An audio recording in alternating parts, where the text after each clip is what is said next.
लाला किया है आपने किसी का? हाँ, 2 हलाले किए हैं मैंने, 2 का मौका मिला 2 कर लिए। कितने रुपए मिले थे? 11,000। अरब कंट्री के मुसलमान में और हिंदुस्तान के मुसलमान में क्या अंतर है? ये मुसलमान बनने की कोशिश करते हैं, उनका पजामा पहन के, मुझे साफ करके, सिर पर दाढ़ी पढ़ना लपेट के, पूरे अरबी अपने आप को बनने की कोशिश करते हैं, जबकि ये है नहीं। नमाज पढ़ने वाला मुसलमान थोड़ा ही होता है। और मैं समझ गया कि भाई कुरान अल्लाह की किताब नहीं है, क्योंकि मोहम्मद साहब का दिया हुआ जो कुरान है वो तो बकरी खा गई थी, तो नमाज कुरान के अंदर है ही नहीं लिखी। आप भी मानते हैं कि सबके पूर्वज हिंदू हैं? हाँ है जी है। पेड़ पर किस्तों में चद्दर टांग दी, नीली लाल रंग की, हरे रंग की, और वही वहाँ पे ईंट सी गए, ऐसा कुछ ईंट से बना के उस पर जो है वहाँ कपड़ा रख दिया और गल्ला ला के रख दिया वहाँ पे। तो क्या मज़ारें ऐसी ही बनती हैं? सभी ऐसी बनती हैं। आप खुद सोच के बताओ कि इतने बड़े बड़े पीर मौलाना इस सड़कों पे आके मरेंगे, रेलवे ट्रैक पे आके मरेंगे। आपको जितनी मज़ारें दिखेंगी सड़कों पे, रेलवे ट्रैक पे, बिल्कुल ऐसी ऐसी, तो इनकी मौत वहाँ होती है आगे। आप सोचो ना। वो कहता भी है, लोगों को प्रेरित भी करता है इस तरह के मज़ार बनाने के लिए। क्या तनख्वाह देता है बैठने की बाकायदा। तो क्या मज़ार पे नहीं जाना चाहिए? किस लिए जा रहे हैं पता तो लगे कुछ, भाई किस लिए जा रहे हैं? क्या है जन्नत? ये लॉलीपॉप ऐसा दे रखा है ना मुल्लों ने बेहतरीन। मेरी घरवाली बड़ी चिढ़ती है, मैं उसको चिढ़ाता रहता हूँ, मगर जन्नती। हज की यात्रा बड़ी पवित्र मानी जाती है। वो मनवाई जा रही है, माननी जाती नहीं, मनवाई जा रही है, क्योंकि सऊदी अरब को एक आदमी से 5 लाख रुपए की इनकम होती है। बुर्का प्रथा के आप खिलाफ हैं? हाँ बिल्कुल, पिछवाड़े लाल करने चाहिए ऐसे आदमियों के, ऐसे मुल्लाओं के, जब ये इस्लाम का हिस्सा भी नहीं है। जिहाद क्या है? जिहाद दीन को बढ़ाना जिहाद है। कब्जा कर लो मदरसों पे। नमस्कार, मैं हूं किशोर मलान। खबर इंडिया के स्टूडियो में आज हमारे खास मेहमान हैं ex Muslim Salim Ahmed Deobandi. Sir, बहुत बहुत स्वागत है आपका खबर इंडिया पर। सबसे पहले कि आज आपके नाम के आगे अगर एक परिचय में शब्द का प्रयोग किया गया एक्स मुस्लिम, अपने आप को आप एक्स मुस्लिम मानते हैं क्या? नहीं, एक्चुअली मैं एक्स मुस्लिम नहीं हूँ। एक्स मुस्लिम होने के लिए हमें पूरी प्रक्रिया से गुजरना पड़ता है। उसके लिए हमें जो है अपनी सारी मुस्लिम पहचान ख़त्म करनी पड़ती है, मुसलमानों से वास्ता मतलब ख़त्म करना पड़ता है, सभी कुछ छोड़ना पड़ता है, जो कि मुझे ज़रूरत नहीं है। मैं अपने परिवार के साथ ही हूँ, अपने समाज के साथ ही हूँ। जो कुछ गलत लिखा हुआ है इस्लाम के अंदर, क्यों ना उन्हीं को बता के उन्हीं को अपने जैसा कर दें, उनको छोड़ने की बजाय। वे जिसके साथ हम जुड़े हुए हैं, जिसकी हम रग रग को जानते हैं, उनके साथ रहने में तो ज़्यादा अच्छा लगेगा ना, ज़्यादा मज़ा आएगा ना। तो उन्हीं को ऐसा करें ना, ताकि वो खुद भी तरक्की पाएँ, खुद भी कुछ अच्छा सोचें। अभी क्या मदरसे मस्जिद है, ये हमें कुछ अच्छा सोचने नहीं देती, बचपन से ही घुसा देते हैं इसके अंदर हमारे को। चलो भाई पढ़ो अलिफ बा ता सा, और कोई फिर हमारी जो बेसिक पढ़ाई है वो हम कर नहीं पाते। फिर जब कुछ कर नहीं पाते, ऐसे ही जवान हो जाते हैं, उसके बाद कुछ रहता नहीं, तो कहीं पंचर लगा रहे हैं, कहीं बिरयानी की रेडी लगा रहे हैं, यही रह जाता है। फिर क्या देश के लिए करेगा आदमी, क्या अपने लिए करेगा? ये है। क्या आप इस्लाम को मानने वाले हैं? नहीं नहीं, मैं तो इस्लाम को दफा करो जी। ये कोई चीज़ है? इतना बेकार मजहब। अगर मजहब बनाओ तो ऐसा कि 4 लोग मिल के थूक के, ये कोई मजहब है? मजहब का मतलब होता है कि मानवता, एक दूसरे को सिखाना, एक दूसरे में प्यार बढ़ाना, एक दूसरे के अंदर आत्मीयता रखना। इसके अंदर तो कुछ भी नहीं है ना। काफिरों को ही मारते फिर रहे हैं, तो जो इस्लाम को नहीं मानता उसको, उससे लड़ो, उससे नफरत करो, उससे दोस्ती ना करो। ये कहाँ का इस्लाम है? धर्म तो ऐसा होना चाहिए ना जो सबके लिए एक हो, सबके लिए समान हो। अव्वल तो आज की तारीख में हमें ये इस टाइप के रिलीजन की ज़रूरत नहीं है। हमारे लिए कुदरत है, हम कुदरत का आनंद ले सकते हैं बिना किसी इस टाइप के धर्मों की वजह से। नहीं, आप धर्म मतलब वैसे एक है सनातन, वो अलग चीज़ है, लेकिन ये इस टाइप के जो रिलीजियस हैं जितने भी ये सामने हैं, ये बकवास है। आप सब सोच समझ के बोल रहे हैं? हाँ, इसमें क्या, अपना टाइम पूरा इसी में गुजार दिया मैंने। नहीं, ये बात मैंने इसलिए आपसे पूछी है कि आप उस देवबंद से आते हैं जहां पर इतना बोलने पर फतवा जारी हो जाता है। ओ फतवे वाले उन्हीं के अंदर रहता हूँ जी मैं। जो फतवा निकाल लेंगे ना, यहीं जाके चाटे हो जा दूंगा देवबंद के अंदर ही। क्या इनका हक ही नहीं है ना?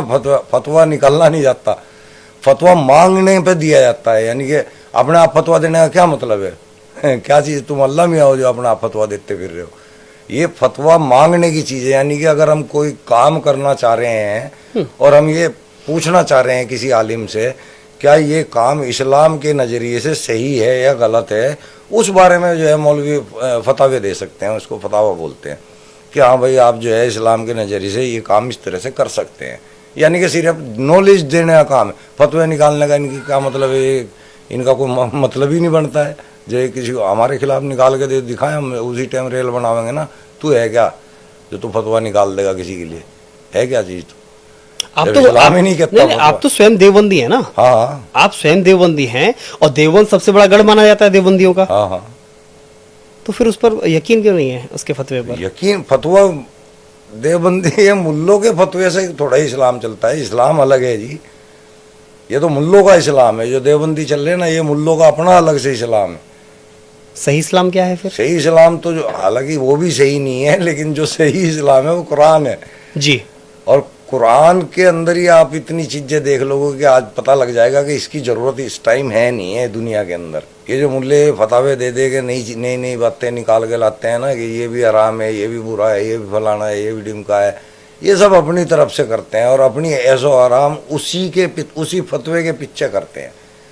लोगों के सामने फतवा रख देते हैं और खुद वही काम करते हैं, मजे लेते हैं खुद। इस्लाम की जो किताब है कुरान, क्या उसमें कहीं फतवे का कोई जिक्र नहीं है क्या? नहीं नहीं, फतवा ऐसा नहीं है। फतवे का जिक्र मतलब ये है कि अगर तुम्हें कोई नॉलेज है इस्लाम के बारे में और कोई तुमसे जानकारी मांग रहा है कि भाई ये काम इस्लाम के अनुसार है कि इस्लाम के खिलाफ है, तो तुम उसको बता सकते हो कि भाई ये अनुसार है या खिलाफ है। फतवे का यही मतलब है, इसके अलावा और कुछ नहीं।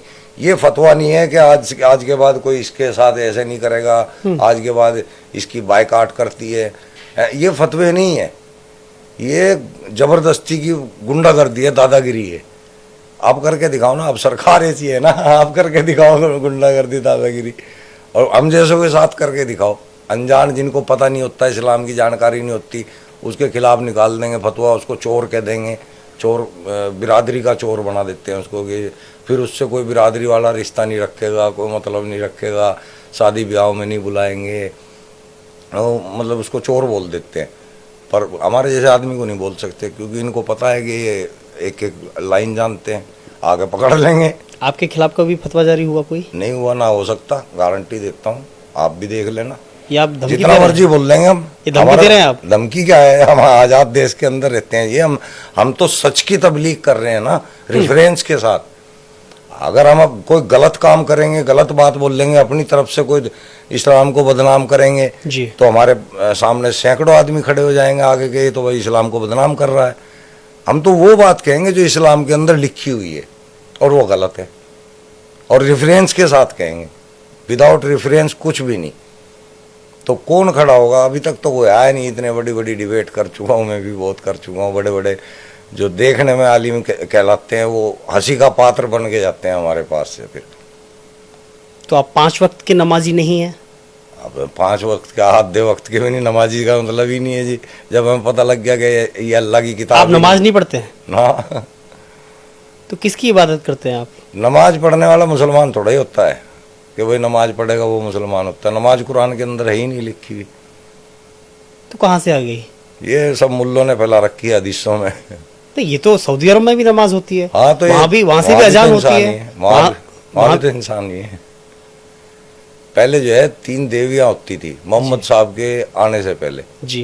3 देवियों की पूजा होती थी, लात, मनात, उज्जा, ये 3 देवियाँ थी। मोहम्मद साहब के घर में से भी उनकी मूर्तियाँ पाई गई। यानी कि मोहम्मद साहब के आने से पहले सऊदी अरब के अंदर या अरब कंट्रियों के अंदर इन मूर्तियों की पूजा होती थी। यही धर्म था। मोहम्मद साहब ने आके इन मूर्तियों को तोड़ा और बाकी और मूर्तियों को भी बहुत मंदिरों के अंदर से तोड़ा, और ये अपना इस्लाम मजहब एक तैयार करके लोगों के सामने अल्लाह का नाम लेके रख दिया कि ये अल्लाह ने दिया है मजहब, ये अल्लाह ने भेजी है किताब। जबकि वो किताब एक राजा के लिए है, यानी कि जो एक राजा है उस किताब के जरिए वो अपना निजाम चला सकता है। जैसे कि हमारे देश का राजा है तो उसके पास संविधान है, बिल्कुल इसी तरह ये वहाँ के राजा के लिए लिखा गया था, देश चलाने के लिए। देश चलाने के लिए वो मोहम्मद साहब ने लिखवाया था अपने लिए। इसमें लूट मार तक का भी है सब कुछ है। उस टाइम जैसा काम होता था ऐसा ही लिखा जाएगा ना। आप भी मानते कि सबके पूर्वज हिंदू हैं? हाँ है जी है। अगर आप हमारी 6ठी 7वीं पूछ देखोगे तो कोई रामलाल लिखड़ेगा, कोई श्यामलाल लिखड़ेगा ये तो फैक्ट है। जो इसको ना मानने वो मूर्ख है, बेवकूफ है।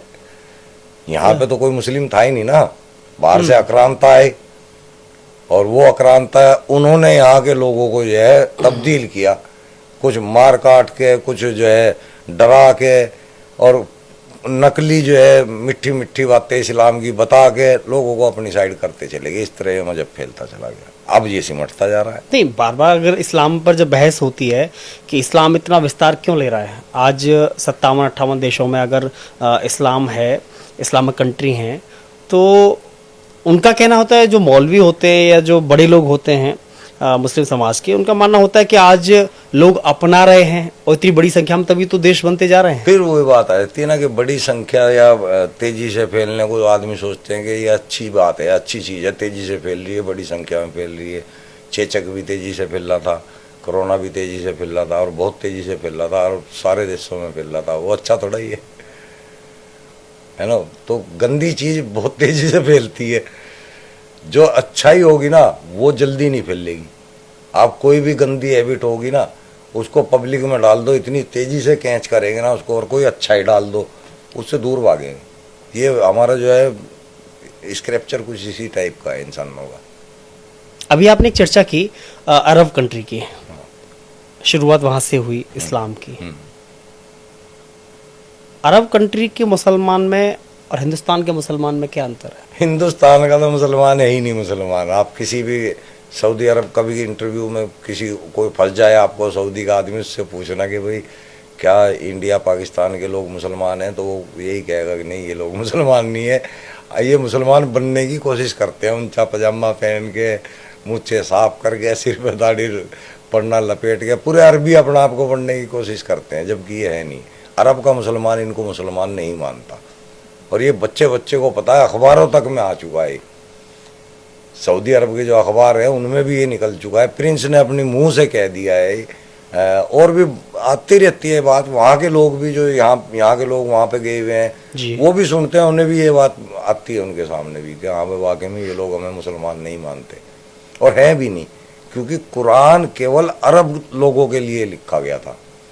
कुरान के अंदर ये हदीसों के अंदर भी है, कुरान के अंदर भी है कि हमने इसको अरबी जुबान के अंदर इसलिए नाजिल किया ताकि तुम लोग इसको समझ सको और इस निज़ाम को चलाओ। तो ये तो औरों के लिए है ही नहीं ना, ये अरबी लोगों के लिए है। आपने कुरान पढ़ी है? हाँ, पढ़ के यहाँ तक पहुँचे हैं, नहीं तो कौन आने दे रहा। अब तक तो रेल बना देते, मार मार के भूत बना देते मौलवी मेरा। क्या पढ़ाई की आपने इस्लाम की? मैं पहले तो हाफिजा तो बचपन में हो गया था हमारा, मतलब ना चाहते हुए भी हो गया था। मैं स्कूल में जिसमें था, आज़ाद स्कूल का नाम आज़ाद है उसका, शामली का, और सुलेमान हमारे टीचर होते थे, और वो इतने तगड़े रिलीजियस थे कि उन्होंने कुरान को स्कूल के अंदर प्राथमिकता दे रखी थी जी। यानी कि जो बच्चा दाखिल होगा कुरान तो उसको सीखना ही पड़ेगा जी। तो ना चाहते हुए भी कुरान तो वहाँ पे सीख लिया था, हिफ्ज हो गया था। उसके बाद फिर शादी के बाद सोचा रोजी रोटी के हिसाब से, मैंने कहा चलो कुछ इसको बढ़ाते हैं, पढ़ाई करते हैं। थे तो मुसलमान ही, मैंने कहा चलो मौलवियत करते हैं, फिर कहीं देखेंगे कुछ अपना काम काज फंस जाएगा ऐसा ही कोई। तो फिर मौलवियत की, उसके बावजूद इमाम वगैरह बना और फिर दरगाह वगैरह पे भी बैठा वक़्फ़ बोर्ड की तरफ से, वहाँ पे जॉब रही मेरी।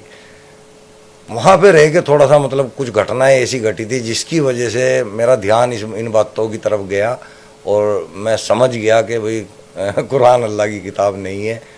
उसके बाद फिर मैंने थोड़ा लोगों को आहिस्ता आहिस्ता ग्राउंड पे बोलना शुरू कर दिया था। वहाँ फिर वक़्फ़ बोर्ड तक भी ये बात चली गई, फिर उन्होंने मुझे हटा दिया।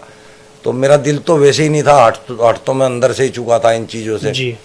फिर मैं कहा भाई काम धंधा तो करना पड़ेगा। फिर मैं लोनी अपने परिवार के बीच आया, वहाँ पे आगे फिर मैंने दुकान खोल ली और तब से बस काम कर रहा हूँ। और फेसबुक के ज़रिए, उस टाइम फेसबुक चला ही था जब मैं भी वहाँ पे अकाउंट बना के मैं अपना अल्लाह मियाँ के बारे में लिखने लगा, तब से लेके चल रहा है। अब लोगों ने, टीवी वालों ने पकड़ लिया, चैनल वाले पकड़ रहे हैं, खुद का भी चैनल बना लिया है, सलीम वास्तिक के नाम से चैनल है मेरा यूट्यूब जी। तो अपना लगे हुए हैं जी, काम कर रहे हैं। अपना नीयत ये है कि मुसलमानों को अच्छे रास्ते पर लाना, उनको कामयाबी का रास्ता बताना। ये कुरान हमें कामयाब नहीं होने देगा, ना हदीस कामयाब होने देंगे। और ये मुल्ले हाफिज जी मौलवी ये हमारे को कामयाब नहीं होने नहीं नहीं देगा, हमारे नहीं बच्चों को। कुरान कामयाब नहीं होने देगा या हिंदुस्तान का कुरान ही मुल्ला काम- मौलवी नहीं होने देगा? कुरान ही है, कुरान ही कामयाब नहीं होने देगा, क्योंकि आपको कुरान पढ़ाने के लिए बचपन में ही मदरसे में डाल दिया जाएगा। जी। जब आप मदरसे में चले जाओगे तो आप कहीं और तो शिक्षा ले ही नहीं सकते। तो मदरसे के अंदर आपका आधा जीवन खत्म हो जाएगा, जो सीखने का जीवन है वो आपका, जो सही उम्र है। हाँ, जो सही उम्र होती है यानी कि शिक्षा लेने की, जी। वो वहां पे खर्च हो जाएगी। अब आप ना डॉक्टर बन सकते, ना आप वकील बन सकते, ना आप इंजीनियर बन सकते, ना वैज्ञानिक बन सकते हैं। हाँ, ना वैज्ञानिक बन सकते आप। वहां से आप क्या बन के निकलोगे? हाफिज जी, मौलवी, या तो आप किसी मजार पे बैठोगे, या किसी मस्जिद में बैठोगे, या कहीं ताबीज गंडे करके जो है झूठ बोल बोल के लोगों से ठगी करोगे, या फिर आप केले की रेडी लगाओगे, आप पंचर लगाओगे, या बिरयानी बेचोगे। यही काम रह जाते हैं। वो आदमी ना देश के लिए कुछ कर सकता, ना अपने लिए कुछ कर सकता, ना समाज के लिए कर सकता है, किसी के लिए भी नहीं कर सकता। जो खुद कामयाब नहीं होया वो किसी के लिए कैसे कुछ कर देगा? कामयाब आदमी तो कुछ कर सकता है। आप कामयाब हो तो किसी 4 आदमियों की मदद कर दोगे, काम आ जाओगे किसी के। जब आप खुद रोड पे खड़े हो केले की रेडी लेके, आप किसके काम आ जाओगे? अभी एक बात आपने जिक्र किया कि आप दरगाह में भी रहे, मस्जिद में भी रहे, यहाँ तक कि मदरसा में आपने पढ़ाई की है, हाँ, मौलवियत आपने की है, इमाम आप रहे। इमाम किस मस्जिद के रहे? ये बबियाल के अंदर है, मस्जिद है, जमा मस्जिद है वहाँ। जी। कितने समय रहे हैं? थोड़े समय रहा मैं वहीं से, फिर मैं उस पे चला गया था मजार पे, क्योंकि मेरे को पैसे की थी इच्छा। जी। वहाँ मजार पे पैसा, तो मजार पे अच्छा आमदनी हुई नहीं? हाँ, वहाँ बढ़िया आमदनी थी और अच्छा पैसा आ भी रहा था, लेकिन चोट लगी दिल को बहुत तगड़ी वहाँ पे। कौन सी घटना हुई ऐसी? वो ही मैं बता नहीं सकता, बस कोई ऐसे कुछ राज है जो शायद मेरे मरने के बाद ही पता लगेंगे लोगों को। ऐसी कोई घटना जो आप बता सकते हो, कोई ऐसी घटना जिक्र जिसकी वजह से थोड़ा सा आपका मन खिन्न हुआ? हम ये नहीं चाहेंगे कि जो आप नहीं बता सकते उसे मत बताइए, लेकिन ऐसी कोई घटना, और भी घटना, क्योंकि कई सारी आप कह रहे हैं कि कई सारी घटना आपके साथ में हुई है, ऐसी घटना जिससे आपका इस्लाम से दूरी का या फिर मुल्ला मौलवियों से दूरी का जो इस्लाम से दूरी का कारण तो देखो, पहले तो मैं लॉजिकली ही बहुत दिमाग से ऐसा सोचता था कि यार अल्लाह मियाँ, क्या वहाँ पे प्रिंटिंग प्रेस लगाए बैठा है जो कि कुरान आसमानी किताब है? ऐसी ऐसी बातें पहले मेरे जहन में आती थी, लेकिन चूंकि जब तक कोई इतना कुरान को तर्जुमे को नहीं जानता था, पढ़ तो रखा था, तर्जुमे नहीं जानता था। फिर जब तर्जुमे पढ़े ना, तब हमारे को पूरी कहानी समझ में आती चली गई। हमें ये समझ में आ गया यार देखो, कुरान अल्लाह की तो है नहीं है, मोहम्मद साहब ने लिख रखी है, मोहम्मद साहब की जबान नहीं है ये, मोहम्मद साहब ने इसको तैयार कराया और अब्बासियों ने इसको गरड़ मरड़ कर दिया।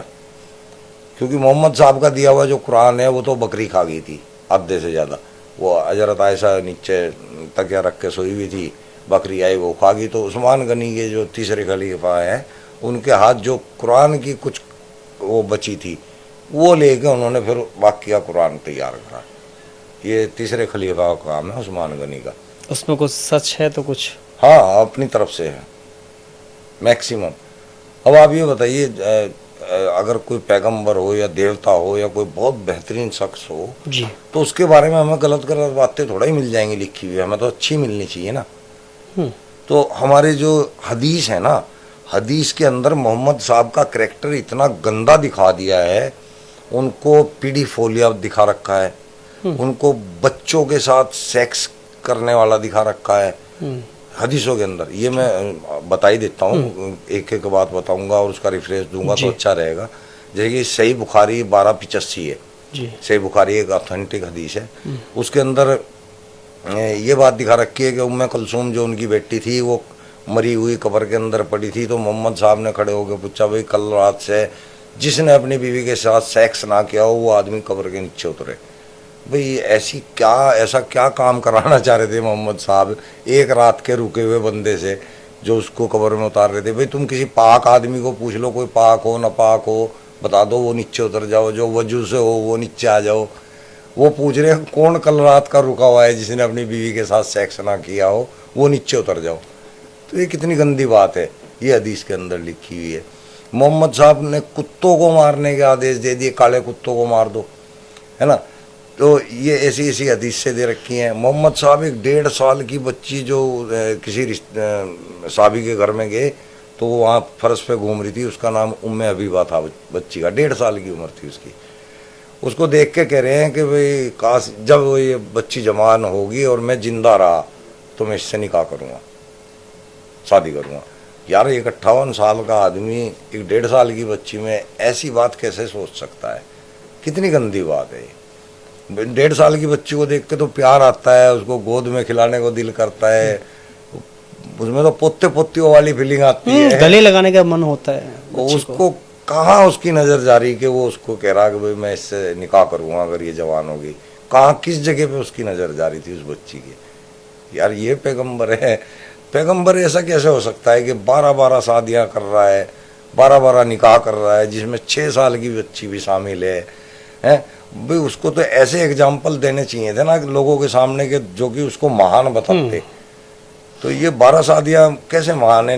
फिर वो रखेले भी रखी हुई हैं, मारिया अल किब्तिया, रिहाना, और भाई खुद अपने बेटे की बहू से निकाह कर लिया, जो पैगंबर साहब ने। हाँ पैगंबर साहब ने, जो उनका मुंह बोला बेटा था जैद बिन हारिस, उसका कुरान सूरह अल-अहज़ाब 33 की 37 में जिक्र है। तो वो वहाँ पे उनकी अपनी बहू से निकाह कर रहे हैं। निकाह नहीं किया, सॉरी, निकाह के 2 मायने हैं, एक सेक्स है और एक शादी। तो शादी नहीं की लेकिन सेक्स कर रहे हैं उसके साथ, तो वो भी रखेल। तो ये कैसे अच्छे काम है? मतलब इसको कैसे हम एक पैगंबर मान सकते हैं? मैं थोड़ा सा मैं उस बात पर जाऊंगा थोड़ा सा इससे। हालांकि आपने रेफरेंस दिया है, आपके साथ ऐसी कौन सी घटना हुई जिसकी वजह से आपका मोह भंग हुआ? हाँ, वो मेन घटना तो मैं कभी किसी को बताई नहीं आज तक भी, लेकिन जो और भी और बहुत सारी घटना है। मैं जब मजार एक दो घटना का कोई जिक्र करिए। मैं मजार पे बैठा हुआ था जी, तो वहाँ कोई एक क्रिमिनल आदमी था, उसकी बीवी मेरे पास आई थी रोती हुई, और उसका भाई मेरे उसके साथ था। वो मजार पे आए थे और वो बहुत उम्मीद लगा के आए थे। वो औरत तड़प रही थी, गरीब थी, परेशान थी। उसका जो आदमी था वो क्रिमिनल था और पैसा बर्बाद बाहर करता था किसी और औरत के साथ, और उसका हाल बुरा रखता था। वो मुसलमान थी। तो उसने जो उसको लेकर आया था उसका भाई, उसको पता था मेरे को 5100 रुपये देने पड़ेंगे, तो वो 5100 रुपये लेके आए थे जी। अब उसकी औरत की हालत इतनी खराब थी कि वो 5100 रुपये कहीं से कर्जा लेके आई थी, कुछ बेच के अपना रख के कोई चीज़ सुनने की। तब वो 5100 रुपये लेके आई थी। मेरे को इस बात का पता नहीं था। मैंने उससे 5100 रुपये ले लिए और अपना वही जिस तरह बाबे करते हैं वहाँ उल्टा पुल्टा ले जाके चीनी मंगा, और उस चीनी को जाए इस तरह चाय में बोल के उसको पिलाती रही है, वो ठीक हो जाएगा। वो फिर बेचारी 15 दिन के बाद फिर दोबारा से आई, तो बोली वो घर तो आना शुरू हो गया। मतलब वो आता नहीं था, वो तुक्के लगते हैं ना हमारे, तुक्के लग जाता है। कह रही घर तो आना शुरू हो गया बाबा जी, बस किसी तरह कर दो, इस तरह और कर दो। तो मैंने फिर वो 5100 रुपये की फीस फिर बाद में रख दी। अच्छा, तो वो रोने लगी, वैसे कहने लगी बाबा जी मैं करूँगी इंतजाम, कुछ भी हो। आंसू आगे उसके, चली गई। फिर वो उसका भाई फिर बाद में 1-8 दिन बाद में आया, तो वो कहने लगा जी मैं पैसे का अरेंजमेंट करके ला रहा हूँ, और वो इस तरह बस। फिर उसने मुझे बैठ के उसके बारे में बात बताई, औरत के बारे में जी। उसके भाई ने? हाँ, उसके भाई ने, कि ये मेरी सगी बहन है और ये इतनी ज़्यादा दुखी है कि इसके घर वाले के पास पैसा तो बहुत है, लेकिन इसकी हालत ऐसी है कि घर में दूध के पाउडर से चाय बना के चाय पीते हैं। मैं कहा भाई मेरे को 5100 रुपये कहाँ से ला के दिए इसने, और दोबारा भी ला के दे रही है। कहने लगे वो अपनी वो चीज़ रखाई, कोई पता नहीं नाक की कान की क्या रखाई थी। और मैं कहा यार ये तो बहुत बुरा काम हुआ, और मैं इसको ठग रहा हूँ, मैं उसको ठग रहा हूँ, और वो कैसी हालत के अंदर में मुझे पैसा ला के दे रही है। बस मैं उसी टाइम उसको फिर बुलवाया, उसको मैंने वे पैसे भी दिए, और पैसे देने के बाद फिर उसको बताया, मैं कहा देख इस तरह किसी मजार पे मत जाइयो, ये सब ढोंग है, तू काम कुछ ऐसा कर के तेरा घरवाला तेरी तरफ को आए, खुद कोई ऐसा काम कर, खुद कोई ऐसी जुगत बिड़ा, खुद कोई ऐसी टेक्निक लगा के वो तेरी तरफ को खींच के आए, और कोई नहीं ला सकता मैंने कहा दुनिया के अंदर। तो तब उसको समझ में आई, पता नहीं कितनी समझ में आई। मैंने तो अपनी तरफ से कोशिश की, उसके बाद मुझे पता नहीं उनका क्या हुआ क्या नहीं हुआ। तो मेरी तो ये थोड़ी थोड़ी बातें फैल गई थी, तब से फिर मुझे हटा दिया था वहाँ से। उसके बाद से हटते ही फिर मैं अपनी दुकान पे आ गया था। आपको ये सब किसने सिखाया कि ढोंग विद्या और इस तरह से पैसा लेना और इस तरह से टोटके करना? ये किताब आती है, किताबों के अंदर। नहीं, आपको किसने सिखाया? नहीं, मुझे तो, मैं तो चूँकि जब मौलवियत कर चुका था तो इसमें सब कुछ आदमी खुद ही सीख लेता है। और एक मेरे बहनोई भी थे, शान मोहम्मद जो नाम है वो वजीफे वगैरह खींचते थे, तो उनसे भी मैंने काफ़ी कुछ सीखा हुआ था। वो बहुत ज़्यादा रिलीजियस थे और वो उनकी डेथ हो चुकी है, इंतकाल हो चुका है जी। तो उनसे भी मैंने बहुत कुछ सीखा। और फिर मैं मज़ारों के ऊपर काफ़ी रहा हूँ, तो वहाँ के तजुर्बे मुझे रहे हैं। नहीं, ये बात मैं इसलिए पूछ रहा हूँ कि एक विद्या कोई सीखना वो समझ आता है, लेकिन आप ठगने की विद्या अगर सीख रहे हैं तो क्या ऐसा बाकी मदरसों पर या मज़ारों पर ऐसा ही होता था क्या? हाँ, सभी पे होता था, नहीं होता भी है, सभी पे ऐसे ही होता है। आप कहीं कोई भी मज़ार पे जाओगे, आप उसको फुड़वा दो मज़ार को, अगर आप डरते हो फोड़ने से, मेरे से फुड़वा लो, मैं फोड़ दूंगा। उसके अंदर से ईंट पत्थर के अलावा और कुछ नहीं निकलेगा। वहाँ कोई पीर बाबा नहीं पड़ा हुआ, वहाँ कई ने तो गधे दाब रखे हैं वहाँ पे। कहाँ की बात कर रहे हैं आप? हर जगह मज़ारों की बात कर रहा हूँ। आपको क्या गारंटी है कि उसके अंदर कोई आदमी दफन है? मैंने कई मज़ार खुद अपने बनाए हैं, जो कि आज वहाँ पे गल्ला रखा हुआ है, जो कि मैं पेड़ के नीचे मज़ार बना के आया था। अब वहाँ पे गल्ला भी रखा हुआ, बढ़िया कमाई हो रही है। वहाँ बाबा बैठ गया जाके एक, मैं उसको बोल रहा, मैं गया था बीच में, मैं कहा ये मैंने बनाई थी, मैंने कहा उसको बता रहा, मैं कहा ये ईंटें मैंने रखी थी यहाँ पे ला के। चूँकि वो पेड़ इतना शानदार था ना, रात को भयानक सा पेड़ है और रोड के ऊपर पूरा रोड घेर रखा है इसने। मैं निकलता, बाइक से निकल रहा था, मैंने देखा, मैं यार लोकेशन बड़ी शानदार है। तो मैंने वहाँ, मेरा एक राजा था अंटाले का, खेलन मालन का, वो दोस्त था मेरा, चिल्ला था मेरा। मैं कहा भाई यहाँ जुगत बिठाओ, यहाँ सेटिंग बनाओ। उसने कहा कि ले अभी बना देते हैं। पेड़ पे बिस्सों हमने चद्दर टांग दी, नीली लाल रंग की, हरे रंग की, और भाई वहाँ पे ईंट सी गए, ऐसे कुछ ईंट से बना के उस पर जो है वहाँ कपड़ा रख दिया और गल्ला ला के रख दिया वहाँ पे, और चाबी डाल दी अपनी जेब में, और बस आते रहे पैसे से वहाँ आने शुरू हो गए। ट्रक वाले आते हैं, वहाँ फेंकते जाते हैं। तो बढ़िया चल रहा है वहाँ धंधा। ये खुद मेरा तैयार करा हुआ है, नारायणगढ़ रोड पे। तो क्या मज़ारें ऐसी ही बनती हैं? सभी ऐसी बनती हैं। क्या इससे तो बताओ आप, तो आप खुद सोच के बताओ कि इतने बड़े बड़े पीर मौलाना ये सड़कों पे आके मरेंगे, रेलवे ट्रैक पे आके मरेंगे। आपको जितनी मज़ारें दिखेंगी सड़कों पे या रेलवे ट्रैक पे, बिल्कुल ऐसी ऐसी, तो इनकी मौत वहाँ होती है आगे। आप सोचो ना, ये तो लॉजिक भी लगा सकता है आदमी के, यार वो साला यहाँ स्टेशन पे आके मरा था क्या, कि अभी रेलवे सरकार, ट्रैक पे आके मरा था क्या? अगर अभी सरकार उसे हटाने की बात करे तो बवाल हो जाएगा। हाँ, तो ये दुकान, अगले की दुकान आप छेड़ोगे, उसकी दुकानदारी छेड़ोगे तो वो बवाल तो करेगा ही। उनकी तो रोजी रोटी है ना ये। बहुत से लोग तो अपनी जमीन खरीद के उस पर मज़ार बना देते हैं, खुद की जमीन खरीद के बना देते हैं। अभी टीवी पे हमारी पीछे डिबेट हुई थी, वो पंजाब का एक शेर सिंह नाम का बंदा खादिम बैठा हुआ है, वो बना के उसने अपनी कई 1000 गज जमीन है, वो उसके अंदर मज़ार बना रखा, वो लाखों रुपए कमा रहा है, वहाँ मजे कर रहा है। हमने उसकी धज्जियाँ उड़ाई है न्यूज नेशन टीवी के ऊपर। ऐसे धंधे चल रहे हैं। क्या इस संबंध में किसी के द्वारा कोई गाइडलाइन जारी होती है किसी मस्जिद से, या गाइडलाइन किसी तो नहीं है कि नहीं आप वहाँ पे ऐसी जगह पे मज़ार बनाइए, या ये हमारे वक्फ बोर्ड करता है जी? ये वक्फ बोर्ड का काम है। कैसे? ये जितनी भी मज़ारें वगैरह होती है ना, इनको वक्फ बोर्ड ही कंट्रोल करता है। इनमें फंडिंग भी वक्फ बोर्ड ही करता है, और इनसे जो पैसा आता है उस पर आधे से ज्यादा हक तो इसी का वक्फ बोर्ड का ही होता है। वो कहता भी है, लोगों को प्रेरित भी करता है इस तरह के मज़ार बनाने के प्रेरित लिए। क्या, तनख्वाह देता है बैठने की बाकायदा। प्रेरित क्या करना, तनख्वाह देते हैं वो तो बाकायदा। वो धंधा बना रखा है उन्होंने, उसका प्रचार करते हैं। ये बाबा ऐसे है, यहाँ की राख मशहूर है, कहीं का पानी मशहूर बता देंगे, कहीं का कुछ मशहूर, कहीं कोड़े ही बजवा दें, भाई यहाँ कोड़े खाओ और ठीक हो जाओगे। ऐसे धंधे फैला रखे। मैंने भी जाके 2 सांप चिपकाए थे जब मैं एक मज़ार पे गया था। जिस दिन 2 सांप चिपकाए मैंने वहाँ पे, दुनिया आ गई वहाँ तो। अब उनको क्या पता ये सांप कैसे पड़े यहाँ पे, वो हिल ही नहीं सकते थे। वहाँ मैंने चिपका रखे थे, 500-500 रुपये के शामली में मिल जाते हैं सांप। तो क्या मज़ार पे नहीं जाना चाहिए? किस लिए जा रहे हैं पता तो लगे कुछ, भाई किस लिए जा रहे हैं। तो हिंदू भी जा रहे हैं, मुसलमान भी जा रहे हैं, और ऐसे ही भीड़ लग रही बस है। मूर्ख बन रहे हैं, कोई फायदा भी तो हो। अब फायदा उसका हो रहा है बस, वहाँ जो मज़ार पे बैठा हुआ है, जो वहाँ मजे ले रहा है, आनंद ले रहा है। मज़ार का कहीं इस्लाम की किताब में कहीं जिक्र है? शिर्क बताया है इसको तो, सूरह निसा की आयत 48 के अंदर बताया है, शिर्क है ये। यानी कि शिर्क उसको कहते हैं जो अल्लाह के अलावा किसी और शक्ति पे यकीन रखें। तो वो शक्ति मान रहे हैं ना लोग उसको, पीर पे जाके। तो अल्लाह ने उसको सबसे बड़ा गुनाह बता दिया कि जो आदमी मेरे अलावा किसी को ताकतवर मानने का कि ये मुझे ठीक कर सकता है या ये मेरे काम आ सकता है, वो मेरा सबसे बड़ा दुश्मन है। वो शिर्क कर रहा है, तो शिर्क का गुनाह उसने सबसे बड़ा बताया है। मजारों का उसमें कोई वो नहीं है। कबर बना सकते हैं, कबर का है, मजार का नहीं।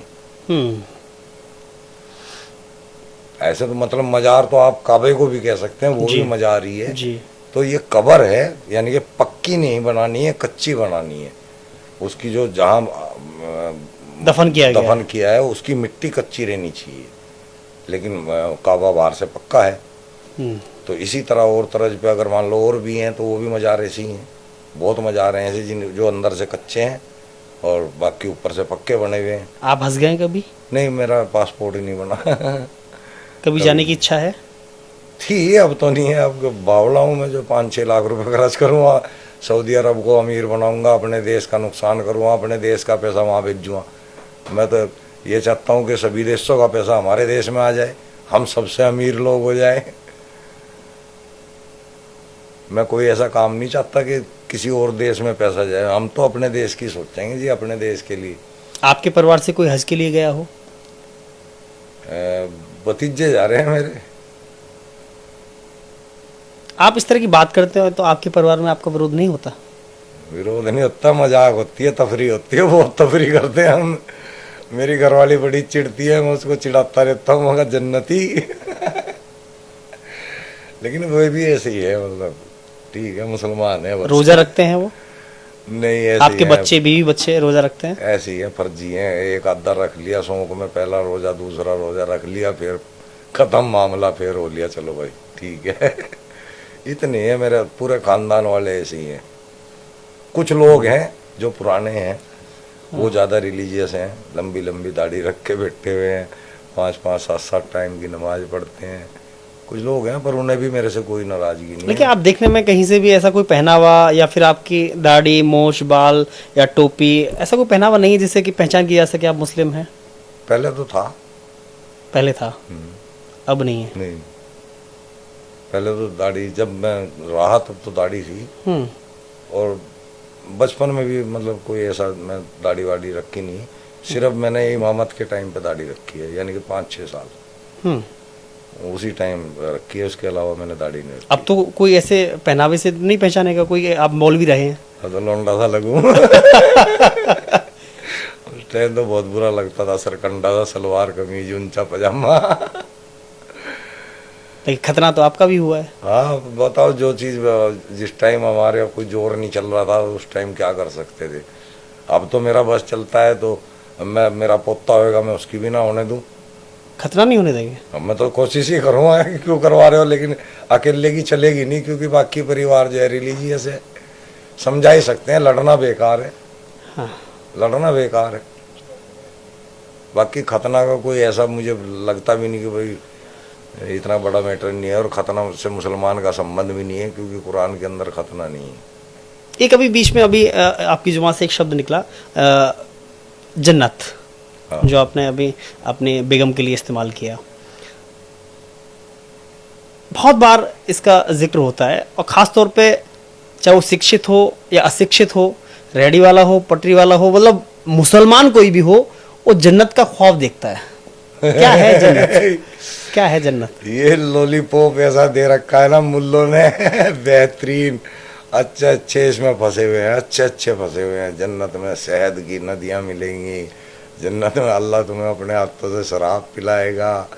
कभी कहते हैं शराब में नशा नहीं, अब जब नशा नहीं होगा तो पीने का शराब किस बात की? फिर वो शराब की, ये लॉलीपॉप चुसा रखा है जन्नत का। जन्नत जुन्नत कुछ नहीं है, कोई ऐसा प्लेनेट नहीं है। आज हमारी साइंस ने इतनी तरक्की कर ली है कि हमें पूरे गैलेक्सी के बारे में पता है, पूरे ब्रह्मांड का पता है, पूरे ब्रह्मांड का पता है कहाँ क्या है, लेकिन बस जन्नत और दोजख का नहीं पता, क्योंकि वो चीज़ एग्जिस्ट नहीं करती। ये मोहम्मद साहब ने उस टाइम जन्नत दोजख दिमाग में रख के कि जो अच्छी जिंदगी जिएगा वो जन्नती, जो बुरी जिंदगी जी रहा है, परेशानी की जिंदगी जी रहा है, वो जो है दोजख।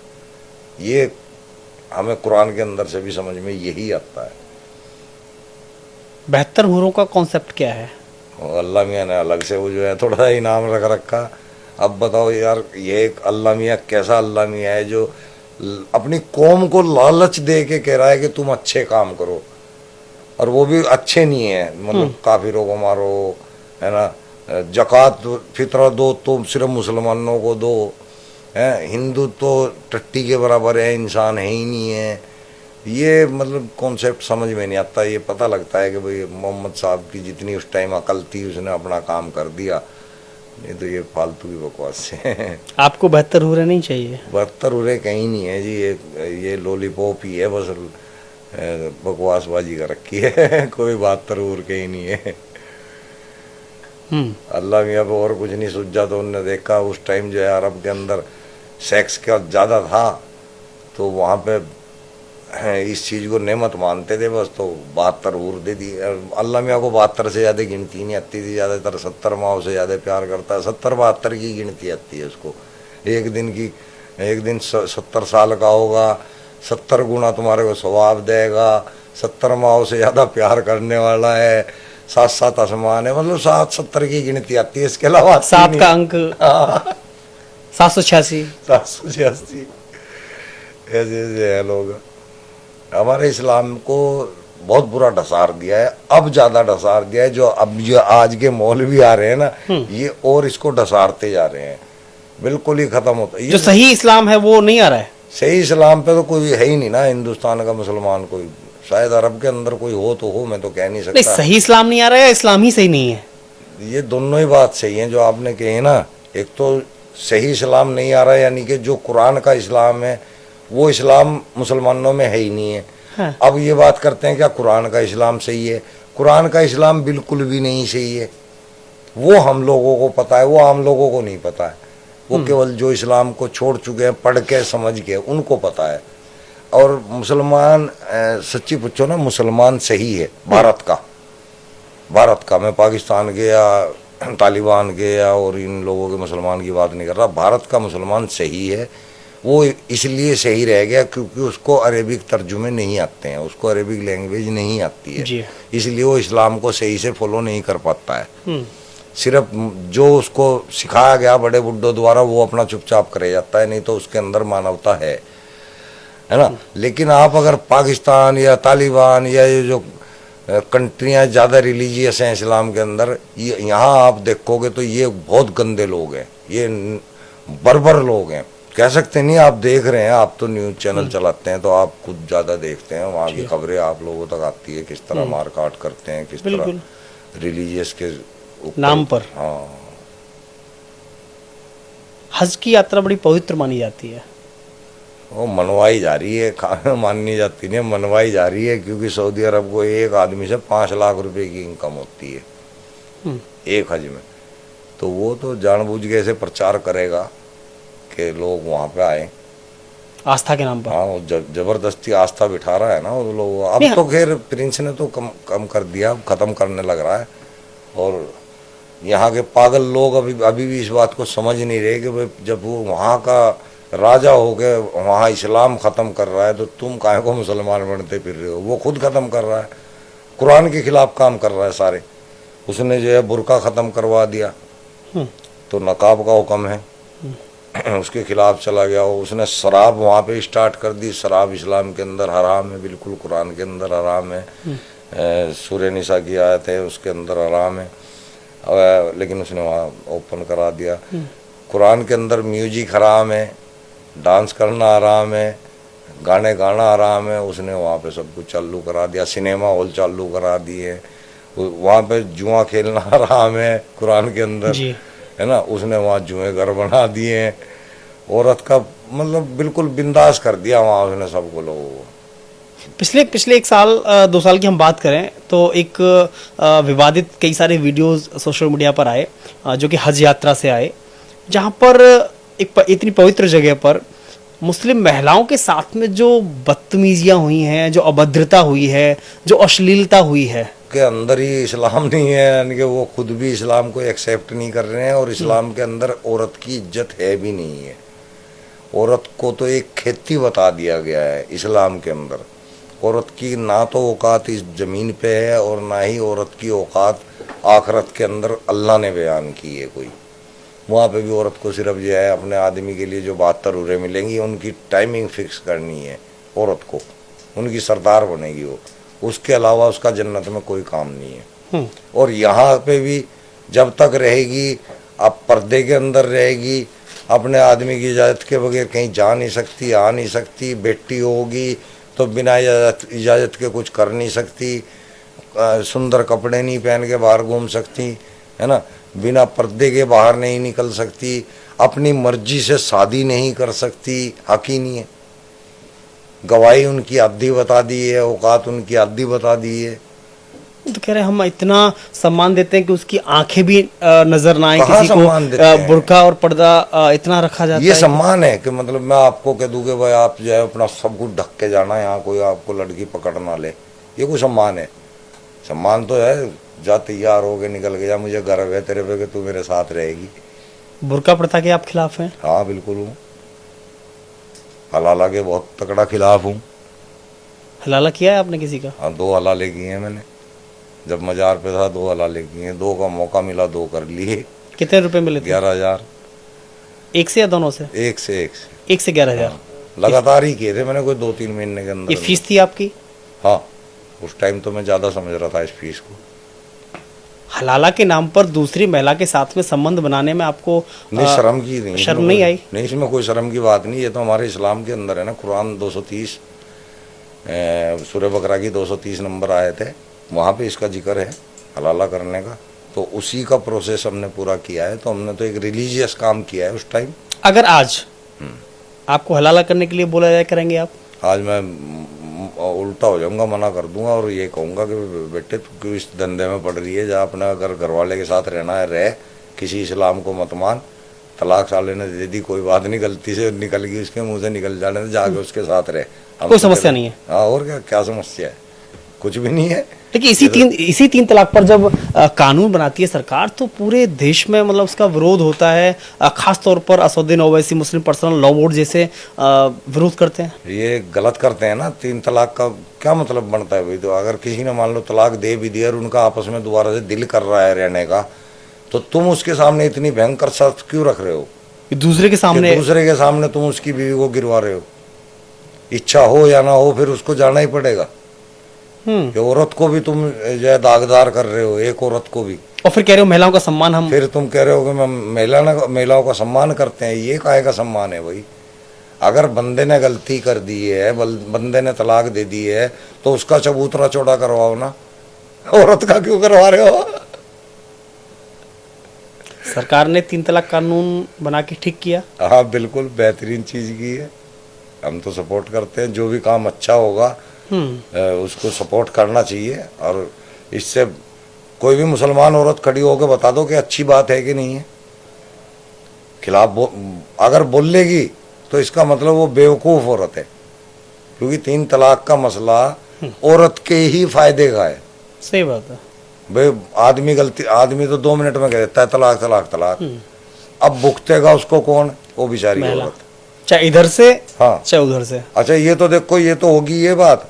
अब मान लो जिसके साथ हलाला गया, मान लो मेरे साथ हलाला हुआ था, अब चलो ऐसा नहीं हुआ कि प्रेगनेंसी रही हो उसको, अगर रह जाती उस औरत को प्रेगनेंसी, तो उस बच्चे की किस्मत कैसी होती? मतलब वो किसको बाप कहेगा?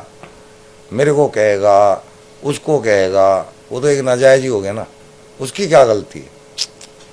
तो उसके जिंदगी भर जब तक पता लगेगा उसको हलाला की पैदाइश बोल लो जाएंगे लोग बाग, ये हलाला की पैदाइश है, ये हलाला। मैं थोड़ा सा इस पर डीप जाऊंगा। जब आपने हलाला किया था तो सामान्य तौर पर हम देखें तो कोई भी महिला का अगर सहमति से संबंध बनाते तो ज़्यादा ठीक रहता है।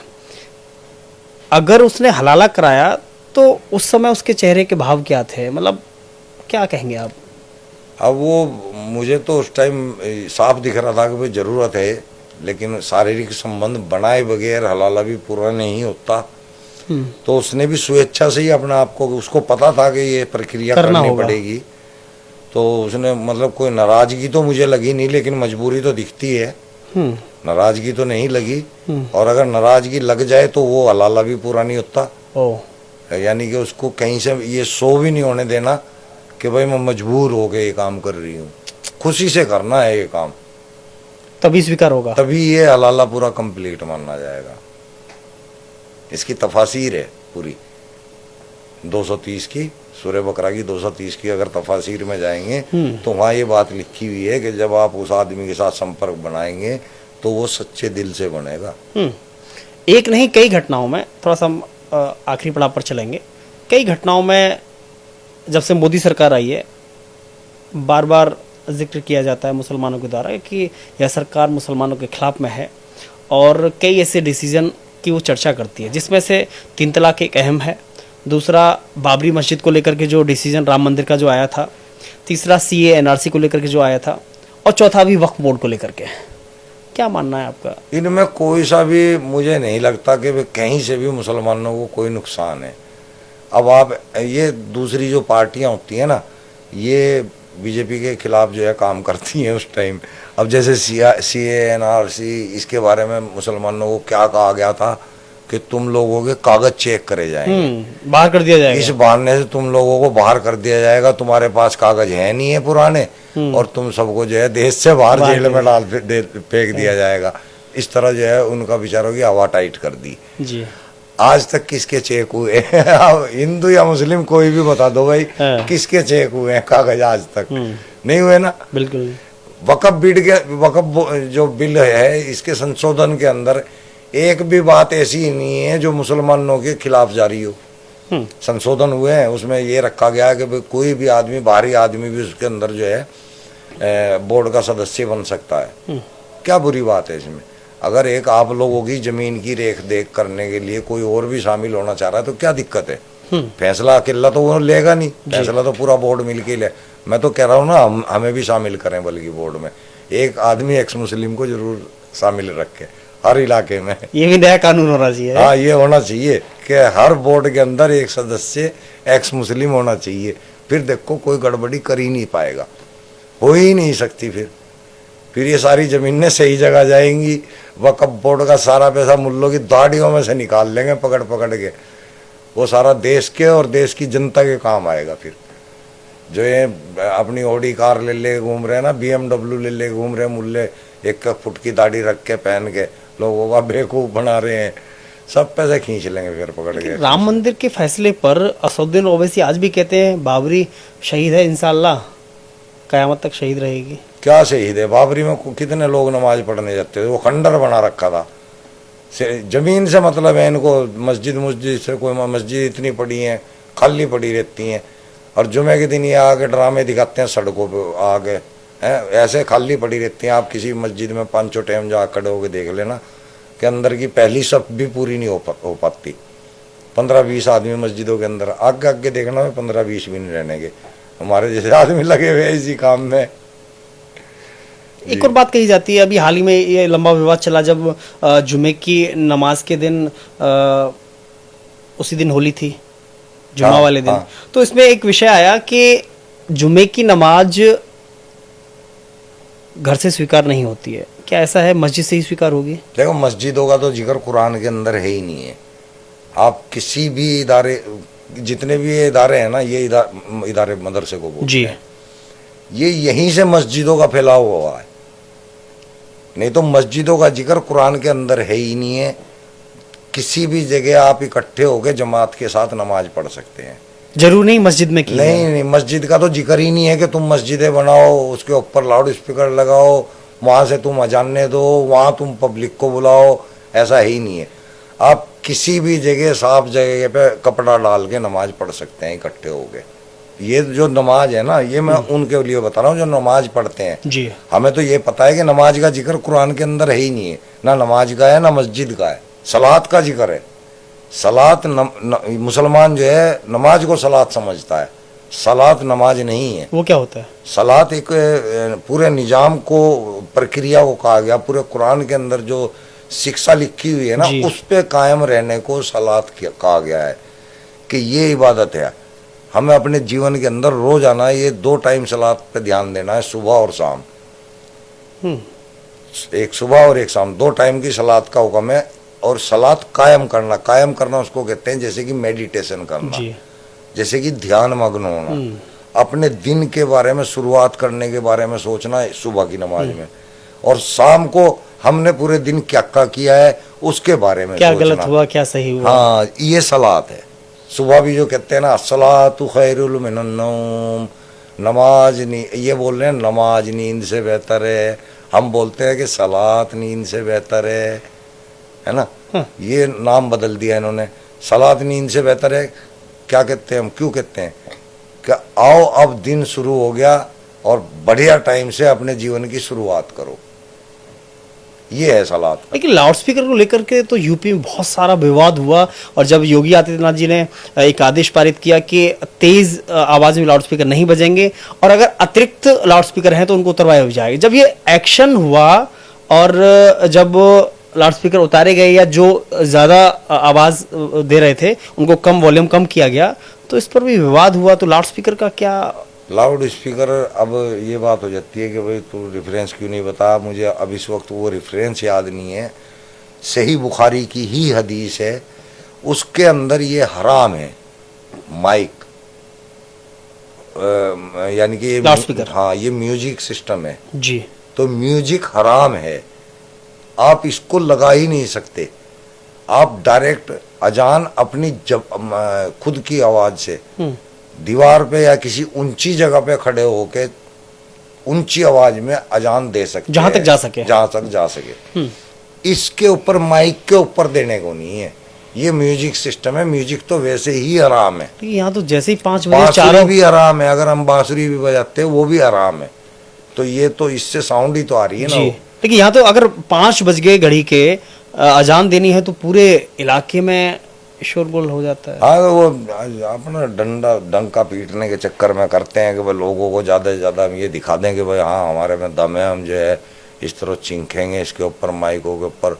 मैं तो कह रहा हूँ पिछवाड़े लाल करने चाहिए ऐसे आदमियों के, ऐसे मुल्लाओं के, जब ये इस्लाम का हिस्सा भी नहीं है और तुम इसको ज़बरदस्ती। भाई वहाँ पे जरूरी थोड़ा ही सारे तुम ही हो, और भी लोग हैं, उनका भी ध्यान रखो, उनको दिक्कत होती है ना।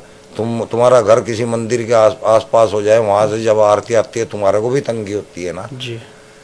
तो तुम भी तो दूसरों की देखो ना कि भाई उनको भी अगर तुम्हें चलो माइक लगा भी लिए, इस्लाम को तो तुम मानते ही नहीं वैसे ही, माइक लगा भी लिए तो उनकी आवाज़ इतनी मध्यम कर लो ताकि सिर्फ घरों तक आवाज़ चली जाए। जिसने पढ़ना है वो टाइम देखता रहता है जी, जिसने नमाज पढ़नी है समय पे जाएगा। हाँ, वो समय को देखता रहता है, हल्की सी आवाज़ भी उसको आ जाएगी। समय निश्चित होता है नमाज का। हाँ जी, तो ये किसी तो मस्जिद में। पागलपंती है, इसको तो हटवाना चाहिए हर किसी को, सभी पे। मैं तो कह रहा हूँ हर जगह से, मंदिरों पे से भी, सब पे से हटाओ।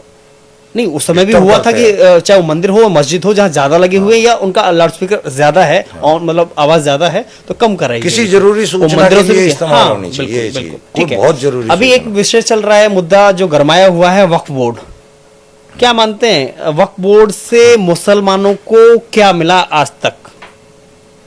ये तो मैं आपसे पूछना चाहता हूँ कि भाई मुसलमानों को क्या, किसी को भी, देश को भी एक फायदा बता दो वक्फ बोर्ड से कि ये फायदा है। एक तथ्य मैं आपके सामने रखना चाहता हूँ।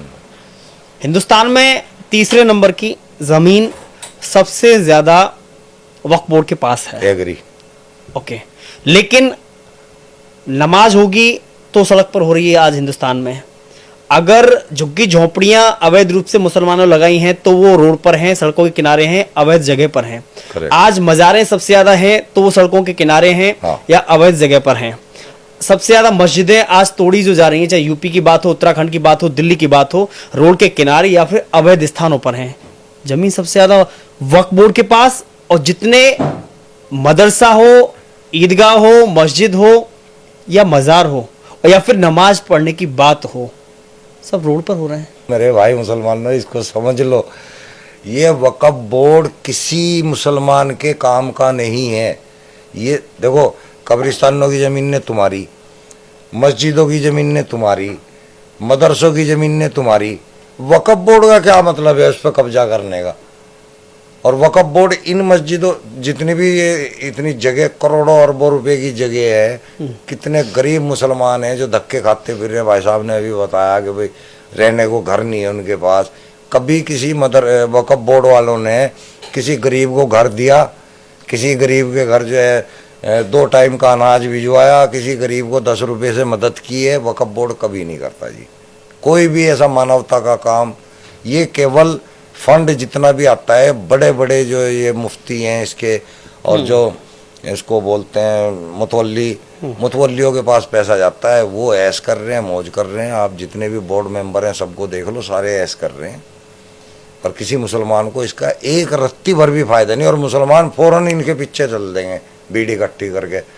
वक़्फ़ बोर्ड वाले ऐलान करेंगे आ जाओ जंतर मंतर पे, साले ऊंचे पजामे ठा के वहाँ पहुँच जाएंगे डेढ़ देसी। अबे ये भी तो सोचो कि वक़्फ़ बोर्ड तुम्हारे लिए कर क्या रहा है, उसका काम क्या है?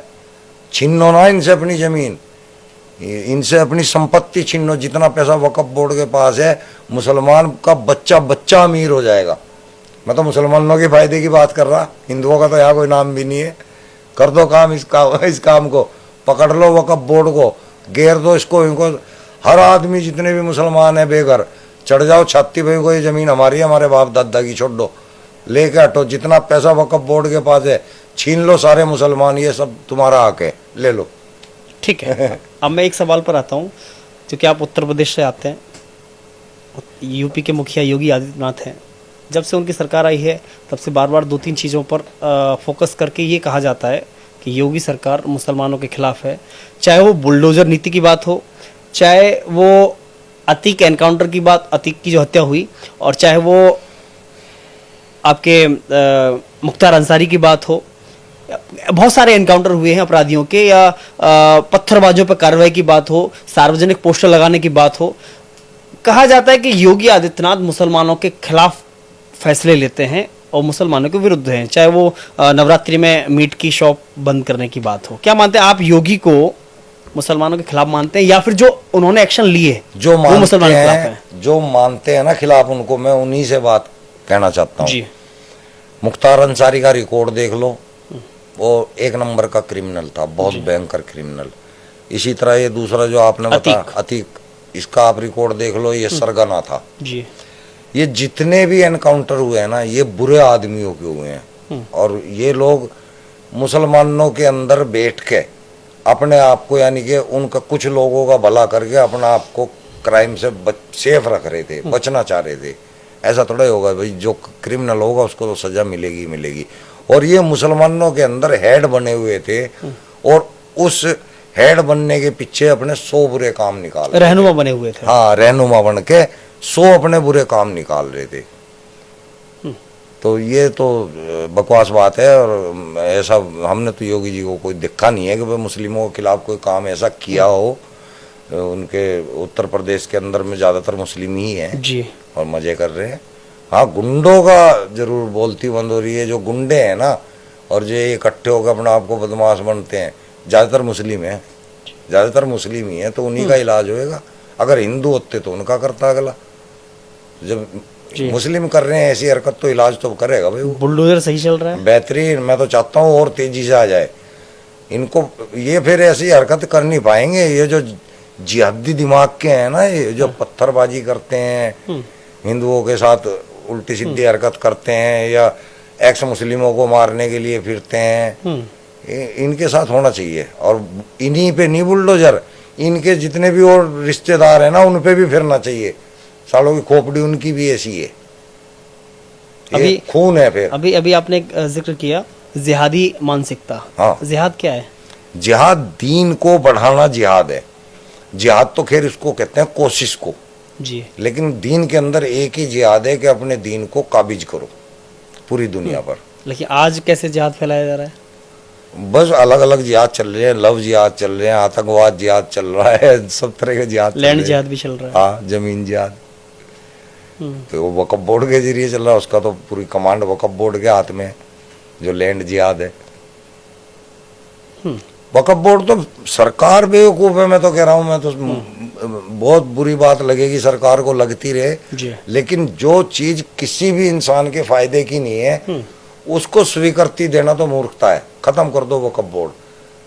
अगर मुसलमानों से पूछो कि भाई ये तुम्हारे फायदे की चीज है, अगर मुसलमान बता दें कि हाँ हमारा फायदा कर रही है, तो छोड़ दो। अगर आपको दिख रहा है कि मुसलमानों का तो ये फायदा ही नहीं कर रहे हैं जी, तो खत्म कर दो ना इस वक्फ बोर्ड को। क्यों मौलवी बिठा रखे हैं आप? पकड़ो, कमीजे उतारो, बेल्ट बजाओ उनके नंगा कर करके। वो मेहनत करके खाएंगे ना, तब पता लगेगा कि भाई किस तरह जो है मुसलमान का बच्चा मेहनत करता है और वो मस्जिदों के अंदर दान देता है, मदरसों के अंदर दान देता है, तुम लोग साले उसको मज़े कर रहे हो वहाँ लेट लेट के, फिर उन्हीं की बहन बेटियों के साथ में वहाँ पे हरकत भी करते हो मदरसों के अंदर। आज मुसलमान को किस हाल में देख रहे हैं आप? बहुत कमज़ोर है ना, बहुत ज़्यादा कमज़ोर है मुसलमान, बहुत ज़्यादा गरीब है। कुछ ही लोग ऐसे हैं जो ठीक ठाक हैं, नहीं तो ज़्यादातर आप देखेंगे या तो क्राइम में मिलेंगे, जुर्म के अंदर मिलेंगे। अच्छे भी वो हैं जो धर्म के ठेकेदार बने। हाँ अच्छे भी, हाँ आप सही कह रहे हैं। हाँ। मुसलमान की कोई औकात नहीं रही। पंचर लगाने वाला सलमान है, रेहड़ी लगाने वाला अब्दुल है, हाँ। बिरयानी बेचने वाला, ये सब मुस्लिम काम। और जब इन्होंने अपना जीवन ही मदरसे में खो दिया और कुछ सीखने का मौका ही नहीं मिला इनको। तो आप कह सकते हैं अगर देश के लिए काम करना है, समाज के लिए काम करना है, अपने हित के लिए काम करना है, परिवार को आगे बढ़ाना है, तो मदरसे छोड़ दो, खत्म करो, बिल्कुल लात मार दो मदरसे को, कब्जा कर लो मदरसों पे। पढ़ाई नहीं होनी चाहिए मदरसे में। उसको लाइब्रेरी बना दो, स्कूलों की हॉस्पिटल बना दो, प्रयोगशालाएं बना दो, अपने बच्चों के संसाधनों के लिए चीजें बना दो उसके अंदर। फिर देखो कि मुसलमान सबसे नंबर 1 की कौम निकल के आएगी कि नहीं आएगी। सही मायने में इस्लाम क्या है और असली मुसलमान क्या है, कौन है? असली मुसलमान केवल अरब के लोग हैं और सही मायने में इस्लाम जो है एक आतंकवाद है, एक नफरत सिखाने वाली किताब का नाम है। बहुत बहुत धन्यवाद हमसे बातचीत करने के लिए सलीम साहब, और बहुत सारे मुद्दों पर विस्तार से हमसे बातचीत की है, लेकिन तय आपको करना है क्या सही है क्या गलत है। कोशिश की है रेफरेंस के साथ में बातचीत रखी जाए, लेकिन विचार करना चाहिए। और यह खास तौर पर मुसलमानों को यह वीडियो ज़रूर देखना चाहिए। शुक्रिया।